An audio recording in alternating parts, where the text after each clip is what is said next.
জালসা সব সময় প্রত্যেক বছরে আমরা অনেক জালসা শুনি, প্রত্যেক জুমাতে আপনাদের গ্রামে গ্রামে ইমাম সাহেবরা ওয়াজ নসিহত করে, কিন্তু মুসলমান রে তোমাদের ইমানে কি পোকা লেগে গেছে নাকি? তোমার ইমানে গন্ধ লেগে গেছে নাকি? কেন তুমি এখন পর্যন্ত তুমি ঠিকভাবে পরিপূর্ণভাবে মুসলমান হতে পারলেন না? বিশ্বনবী বলে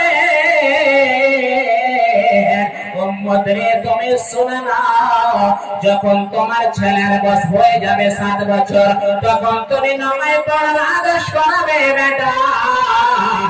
যখন তোমার ছেলের বয়স 10 বছর হয়ে যাবে, তখন তুমি সেই কলেজা টুকরা বেটাকে বলবে, আর তাকে ট্রেনিং দেওয়া চলবে না, তাকে এখন মারতে হবে।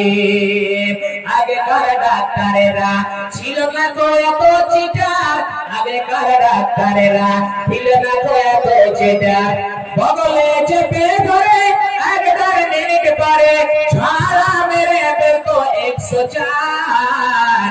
আগের সেই দিনকে ফিরে পাবো আর আমরা, আগের সেই দিনকে ফিরে পাবো আর। প্যারাসিটামল একটা কাজের না, ওষুধ দিয়া বলতো বেশি খাবানা। আগেকার ডাক্তারেরা ছিল না কত চিটার, ছাড়া মেরে বলতো 104। আগের সেদিনকে ফিরে পাবো আর আমরা, আগের সেদিনকে ফিরে পাবো আর। তো ভাই আমার, আল্লাহ রাব্বুল আলামিন বিশ্বনবী বললেন, খবরদার তোমার ছেলে